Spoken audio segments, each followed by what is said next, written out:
साल की कम्यून में ये आबशार है ऊपर पहाड़ के ऊपर।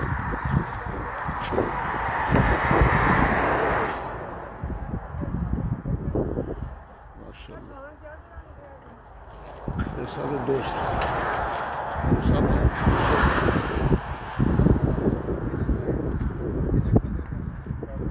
वो फोटोग्राफी कर रहे हैं, फोटोग्राफी कर रहे हैं तो आप लाइन में आ जाओ।